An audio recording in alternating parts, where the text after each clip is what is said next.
Hello students, good morning. Welcome to your own YouTube channel Learn English with Pradeep. I am Pradeep Kushwaha. आज की class में हम लोग present perfect tense का अध्ययन करेंगे। प्रेजेंट परफेक्ट टेंस का एक विशेष वीडियो है जिसमें हम कुछ विशेष चीज़ों का अध्ययन करेंगे। टेंस का सीरीज़ चल रहा है, तो आइए जानते हैं आज प्रेजेंट परफेक्ट टेंस। यह टेंस एक प्रकार से पास्ट और प्रेजेंट टेंस का मिश्रण होता है। इससे ऐसे कार्य व्यापार का बोध होता है जो भूतकाल में हुआ, अर्थात हाल ही में, नज़दीक में, या अभी अभी कुछ देर पहले या कुछ दिन पहले या इतने दिन पहले, जिसका कोई लेखा जोखा नहीं हो, परंतु इसका संबंध प्रेजेंट टेंस से होता है। इसका मतलब विशेष अर्थ परफेक्ट या इम्प्लीकेशन परफेक्ट टाइम से है। जैसे he has seen the Taj Mahal, उसने ताजमहल देखा। इस वाक्य में क्रिया प्रेजेंट टेंस में है। ताजमहल देखने का काम पास्ट टेंस में हुआ है। हो सकता है कि यह निकट भूतकाल में हुआ हो या बहुत दिन पहले हुआ हो। इस तथ्य को पास्ट इंडेफिनिट टेंस के द्वारा भी व्यक्त किया जा सकता है। जैसे ही सॉ द ताजमहल, उसने ताजमहल देखा। परंतु प्रेजेंट परफेक्ट टेंस का प्रयोग इस वाक्य की क्रिया का प्रभाव वर्तमान से जोड़ता है। जो क्रिया पास्ट टाइम से संपन्न हुई है, अर्थात वाक्य का अभिप्राय यह हो सकता है, इसलिए वह ताजमहल के बारे में कह सकता है, या इसलिए उसे दोबारा ताजमहल देखने की इच्छा नहीं है। परंतु इस वाक्य की प्रक्रिया का प्रयोग पास्ट इंडेफिनिट टेंस में किया जाए तो ऐसा कोई अभिप्राय वर्तमान समय में नहीं मिलेगा। कुछ और एग्जाम्पल लेते हैं और इनका संबंध वर्तमान से जोड़ते हैं। तो प्रेजेंट परफेक्ट टेंस के कुछ विशेष नियम की चर्चा करते हैं। जैसे विशेष नियम में आता है he has washed his room. He has washed his room, उसने अपना कमरा साफ़ किया है। ठीक है ना। इस पूरा सेंटेंस हो सकता है उसने अपना कमरा साफ़ किया है, इसलिए उसका कमरा चमक रहा है, या इसलिए उसका कमरा साफ़ है, या कमरा साफ़ करने का काम पहले हुआ परंतु वर्तमान से इसका संबंध है। ठीक है ना। He has washed his room, उसने अपना कमरा साफ़ किया, अर्थात वो अपना कमरा साफ़ किया है, काम हो चुका है, लेकिन अभी वर्तमान समय का बोध करा रहा है। इससे लग रहा है कि अभी भी उसने कमरा साफ़ किया है, इसलिए कमरा साफ़ सुथरा लग रहा है। आपको भाव से लग रहा है ना, जैसे मैं पढ़ चुका हूँ, मतलब इससे लग रहा है कि मैं अभी भी पढ़ चुका हूँ, मैंने अभी भी अपना काम फिनिश किया है और इसलिए मैं अब खड़ा हो रहा हूँ, उठ रहा हूँ, या मेरी किताब खुली हुई है। इससे ये भाव स्पष्ट होता है। जैसे दूसरा प्रकार से समझ सकते हैं, Ram has lost his pen, Ram अपना पेन खो दी, या राम ने अपना पेन खो दिया, अब इसलिए वह पेंसिल से लिख रहा है। जैसे मान लीजिए एग्जाम्पल, आप पेंसिल से लिख रहे हैं, कोई पूछ ले आप पेंसिल से क्यों लिख रहे हैं, कि मैं अपना पेन खो चुका हूँ, मैंने अपना पेन खो दिया है। राम पेंसिल से क्यों लिख रहा है, क्योंकि राम ने अपना पेन खो दिया है। यहाँ पर अभी भी वर्तमान में तुरंत की बात हो रही, तुरंत ये काम फिनिश हुआ है, इसलिए इसको हम लोग प्रेजेंट परफेक्ट टेंस में रखते हैं। ठीक है ना। जैसे इसको तीसरा भी समझ सकते हैं आप लोग, जैसे I have remembered my lesson, मैंने अपना पाठ याद कर लिया है। ठीक है ना, इसीलिए मैं अब खेलने जा रहा हूँ। जैसे कोई पूछ सकता है आप लोग आप कहाँ जा रहे हो, आप बताओगे ना मैंने अपना पाठ याद कर लिया, या मैं अपना पाठ याद कर चुका हूँ इसलिए मैं खेलने जा रहा हूँ। मतलब अभी भी अपना काम आपने पूरा कर लिया, इसलिए आप नेक्स्ट काम करने के लिए जा रहे हो। इससे स्पष्ट होता है कि मैंने अपना काम अभी भी फिनिश किया है। ठीक है ना। ये होता है हमारा वर्तमान का संबंध दर्शाता है। काम तो बीते समय में हो चुका है, लेकिन वर्तमान से इसका संबंध होता है, इसलिए इसको प्रेजेंट परफेक्ट टेंस कहा जाता है। चलिए कुछ और नियम के द्वारा समझते हैं कि कैसे इसको प्रेजेंट टेंस में ही रखा जाता है, क्योंकि कार्य बीत चुका होता है फिर भी। जैसे अगला नियम कहता है आई हैव ईटन, मैंने खा लिया है, अब मुझे खाने की ज़रूरत नहीं है। ठीक है ना, इसलिए आप चिंता ना करें, इसलिए मैं अब खाने के झंझट से मुक्त हूँ, अर्थात वर्तमान से संबंध है। उसी प्रकार से I have seen my brother, I have seen my brother,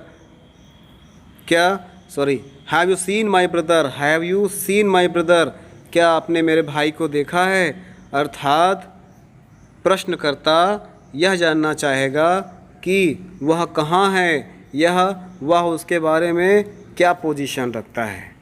क्या तुमने मेरे भाई को देखा है, बात हो चुकी है देखा ना देखना की, लेकिन अभी वर्तमान में उससे जानना चाहता है कि जानकारी है या नहीं है, अभी जानकारी है या नहीं है, वर्तमान के विषय में है।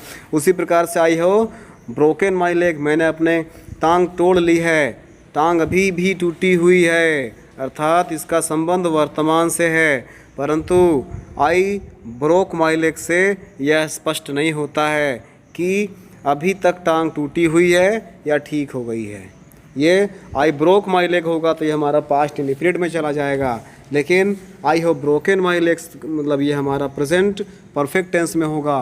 प्रेजेंट परफेक्ट वाले वाक्य में तो स्पष्ट होता है कि वाक्य की काम हो चुका है, लेकिन ये फील होता है जस्ट अभी अभी पूरा हुआ है। तो इन वाक्यों से अतः हम देख रहे हैं कि क्रिया पास्ट टाइम में संपन्न हुई है, परंतु इसका अभिप्राय या इसका प्रभाव संबंध वर्तमान समय से है। यही प्रेजेंट परफेक्ट टेंस का मुख्य प्रयोग होता है। समझ रहे ना इसको?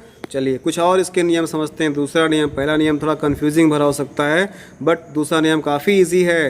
होता है ना कभी कभी जैसे अभी भी रह रहे हैं, या अभी भी एक दूसरे को जानते हैं, या अभी भी बीमार हूँ, इस प्रकार के वाक्य के लिए होता है। जैसे हमारा नियम कहता है इस टेंस का प्रयोग ऐसे कार्य व्यापार का बोध कराने के लिए भी होता है जो भूतकाल में प्रारंभ हुआ हो और वर्तमान में जारी हो। याद रहेगा ना, भूतकाल में प्रारंभ हुआ हो, वर्तमान काल में जारी हो, इस प्रकार का अर्थ देने के लिए भी हम लोग सिंस और फॉर का प्रयोग कर लेते हैं।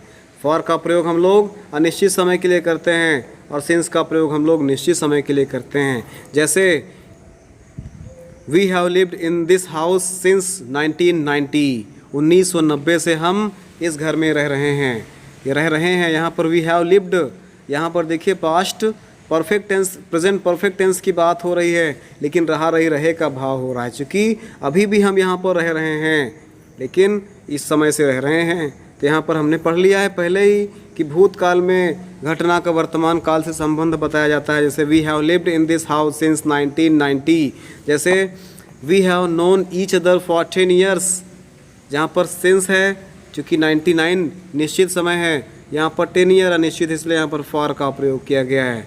तो we have known each other for 10 years, अभी भी एक दूसरे को जानते हैं ना, इससे स्पष्ट हो रहा है।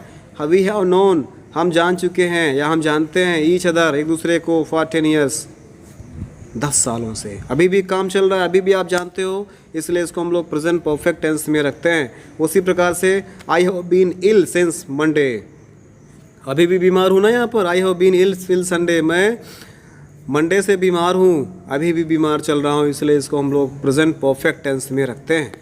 समझिएगा इसको भी, चूँकि ये विशेष नियम की बात है इसलिए थोड़ा सा कंफ्यूजिंग और डाउटफुल लग सकता है, बट यही वे नियम है जो अक्सर हम लोग कंपटीशन में फेस करते हैं और हम लोग सिंपल सेंटेंस को लिए बैठे रहते हैं और तब हमको एहसास होता है कि हम तो इसके बारे में जानते ही नहीं है।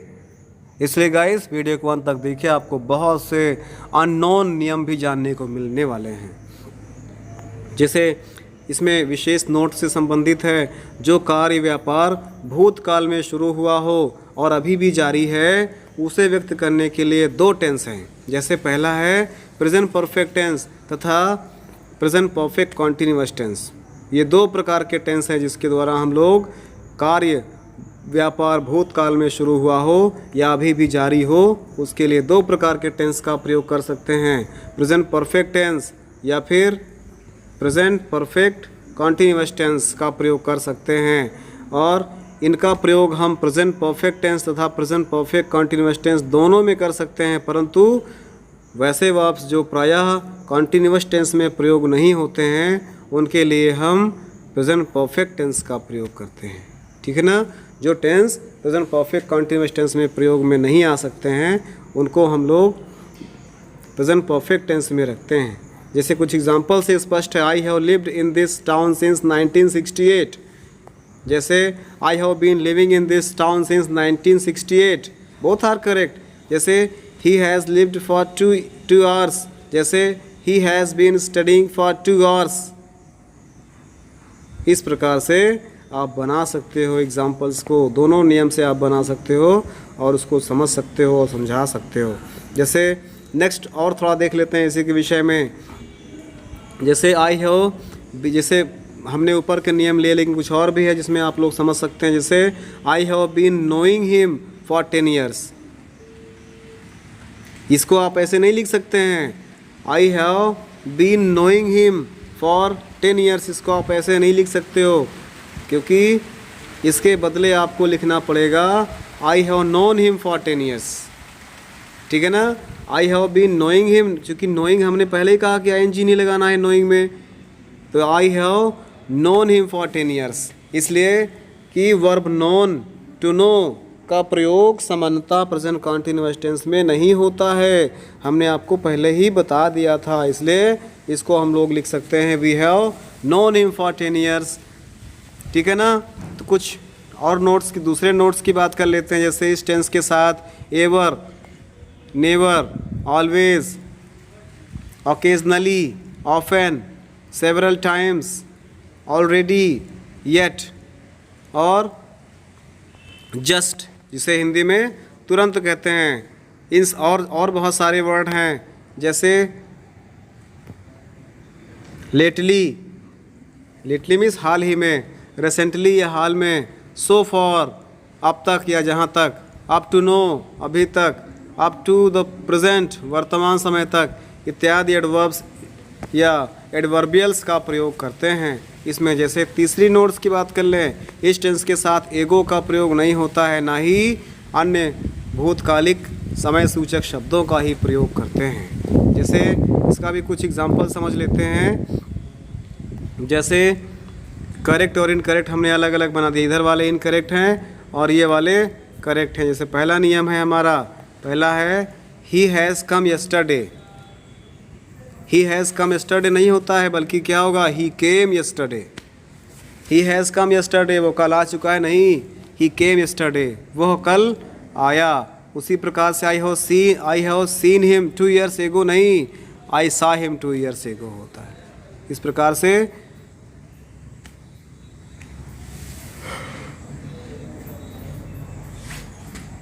हम लोगों को नियम को समझना है और नियम का प्रयोग करते हुए आगे बढ़ना है। तो गाइस, ये था प्रेजेंट परफेक्ट टेंस का विशेष नियम। वीडियो कंफ्यूजिंग भरा हो सकता है आपके लिए, इसलिए वीडियो को 2-3 बार देखिएगा, सारे कॉन्सेप्ट आपको क्लियर हो जाएंगे। चूँकि स्टैंडर्ड लेवल का है, इसलिए आपको प्रॉब्लम हो सकती है। So guys, thanks for watching the video. जय हिंद।